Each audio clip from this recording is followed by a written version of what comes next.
আসসালামু আলাইকুম। আজ সোমবার। আমন্ত্রণ জানাচ্ছি প্রবাসী সিটি নিবেদিত সৌদি বুলেটিনে। সাথে আছি আমি স্মরণী। শুরুতেই থাকছে শিরোনাম। 15 বছরে সৌদিতে 13,500 বাংলাদেশির মৃত্যু, বলছে গার্ডিয়ানের প্রতিবেদন।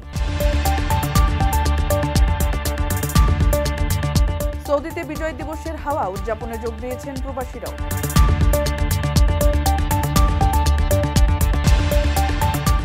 সৌদির হজ সম্মেলনের তারিখ ঘোষণা, নিবন্ধনের জন্য আহ্বান।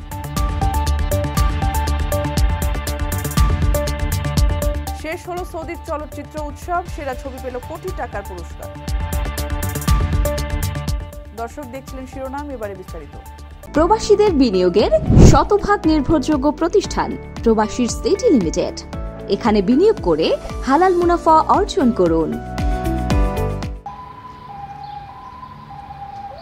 সৌদি আরবে প্রবাসী বাংলাদেশিদের অত্যধিক কাজের চাপ, দেশের ঋণ পরিশোধের মানসিক চাপ ও অতিরিক্ত পরিশ্রম সহ বিভিন্ন অমানবিক কারণে শুধু 2022 সালে প্রতিদিন সৌদি আরবে গড়ে 4 জন বাংলাদেশের মৃত্যু ঘটেছে।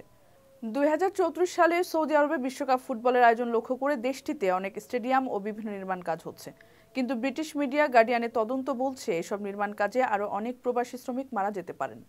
গার্ডিয়ানের প্রতিবেদনে বলা হয়েছে, বাংলাদেশি সরকারি রেকর্ড অনুযায়ী 2008 থেকে 2022 সালের মধ্যে সৌদি আরবে কমপক্ষে 13,685 বাংলাদেশি মারা গেছেন।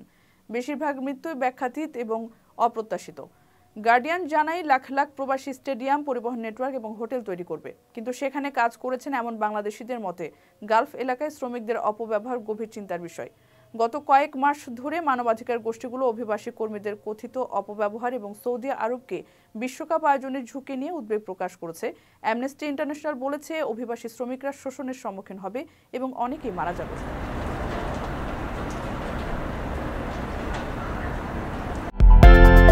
বিদেশ থেকে প্রিয়জনকে উপহার পাঠান প্রবাসী শপের মাধ্যমে। যোগাযোগ করুন স্ক্রিনে দেওয়া নম্বরে। সৌদিতে বিজয় দিবস উদযাপন করেছেন প্রবাসীরা। এছাড়া যথাযথ মর্যাদা ও বিপুল উৎসাহের মধ্য দিয়ে জেদ্দায় অবস্থিত বাংলাদেশ কনসুলেটে পালন করা হয়েছে বাংলাদেশের মহান বিজয় দিবস। দিনটি উপলক্ষে সোমবার সকালে কনসুলেট চত্বরে জাতীয় পতাকা উত্তোলন করেন কনসাল জেনারেল মিয়া মোহাম্মদ মাইনুল কবির। অস্থায়ী সৌধে পুষ্পার্ঘ্য অর্পণ করেন কনসুলেটের কর্মকর্তা ও বিভিন্ন শ্রেণী পেশার প্রবাসীরা। রাষ্ট্রপতি, প্রধান উপদেষ্টা ও পররাষ্ট্র উপদেষ্টার বাণী পাঠ করেন কনসুলেটের পদস্থ কর্মকর্তাবৃন্দ।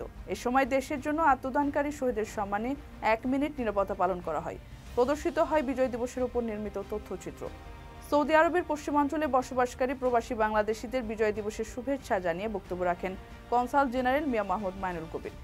তিনি তার বক্তব্যে মহান স্বাধীনতা যুদ্ধ ও বৈষম্য বিরোধী আন্দোলনে বীর শহীদের বিদেহী আত্মার মাগফিরাত কামনা করেন এবং মুক্তিযুদ্ধ ও বৈষম্য বিরোধী আন্দোলনের চেতনার বাংলাদেশ গড়ার কাজে সবাইকে ঐক্যবদ্ধভাবে কাজ করার আহ্বান জানান।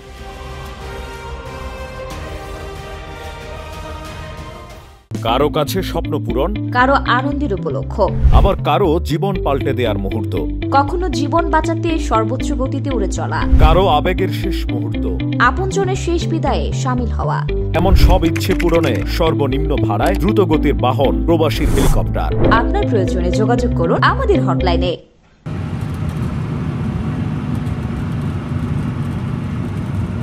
সৌদি আরবের জেদ্দায় 13 থেকে 16 জানুয়ারি পর্যন্ত হজ সম্মেলন ও প্রদর্শনীর চতুর্থ আসর অনুষ্ঠিত হবে। আয়োজনটি সৌদি বাদশাহ সালমানের পৃষ্ঠপোষকতায় আয়োজন করা হচ্ছে।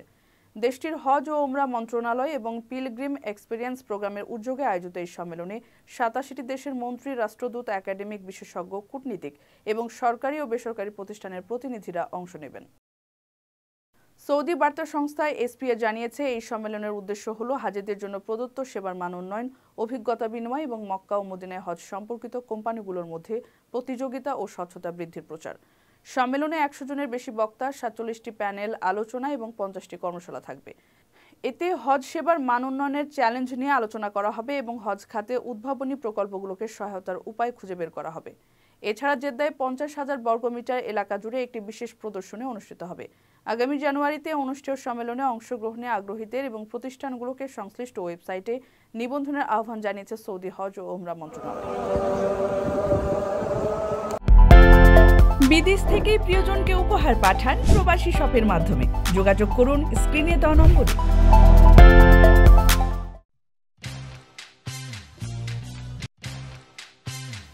শেষ হয়েছে সৌদি আরবের আলোচিত চতুর্থ রেড সি ফিল্ম ফেস্টিভ্যাল। উৎসবে গোল্ডেন ইউসর সেরা সিনেমার পুরস্কার জিতেছে তিউনিসিয়ার সিনেমা রেড পাথ।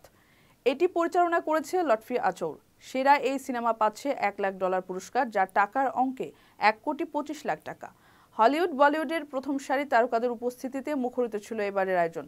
সম্মানসূচক পুরস্কার পেয়েছেন হলিউড অভিনেত্রী ভায়োলা ডেভিস ও হলিউড বলিউড তারকা প্রিয়াঙ্কা চোপড়া। দীর্ঘ ৩৫ বছর সৌদি আরবে সিনেমার ওপর নিষেধাজ্ঞা ছিল। পরে দেশটির সরকার 2018 সালে সামাজিক ও অর্থনৈতিক সংস্কারের উদ্যোগ নেয়। বাতিল হয় নিষেধাজ্ঞা। সেই সময় সৌদি সরকার সাংস্কৃতিক অঙ্গনে বিপুল পরিমাণ অর্থ বরাদ্দ দেয়। শুধু সিনেমা হল নির্মাণে নয়, সাংস্কৃতিক অঙ্গনে বড় পরিবর্তন আনা হয়। বড় পরিসরে সৌদি সরকার রেড সি চলচ্চিত্র উৎসবের আয়োজনের ঘোষণা দেয়। এবারে রেড সি উৎসবে প্রথমবারের মতো প্রতিযোগিতা বিভাগে অংশ নেয় বাংলাদেশের সিনেমা সাবা। উৎসবে অংশ নিয়েছিলেন পরিচালক মাকসুদ হোসাইন ও প্রধান চরিত্রের অভিনেত্রী মেহজাবিন চৌধুরী। তবে সিনেমাটি কোনো পুরস্কার পায়নি।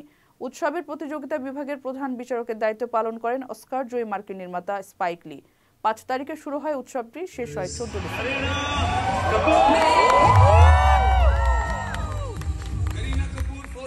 দর্শক দেখছিলেন প্রবাসী সিটি সৌদি বুলেটিন। শেষ করার আগে শিরোনামগুলো জানিয়ে দিচ্ছি আরও একবার। 15 বছরে সৌদিতে 13,500 বাংলাদেশির মৃত্যু, বলছে গার্ডিয়ানের প্রতিবেদন। সৌদিতে বিজয় দিবসের হাওয়া উদযাপনে যোগ দিয়েছেন প্রবাসীরাও।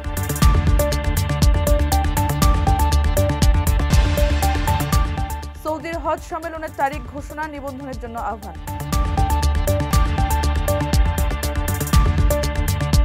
শেষ হলো সৌদির চলচ্চিত্র উৎসব, সেরা ছবি পেল কোটি টাকার পুরস্কার। এই ছিল সৌদি বুলেটিনের আজকের আয়োজনে। প্রবাসের সর্বশেষ সংবাদ পেতে ভিজিট করুন www.probastime.net। সাবস্ক্রাইব করুন আমাদের ইউটিউব চ্যানেল এবং চোখ রাখুন ফেসবুক পেজে। পরবর্তী বুলেটিন দেখার আমন্ত্রণ জানিয়ে আজকের মতো বিদায় নিচ্ছি আমি স্মরণী।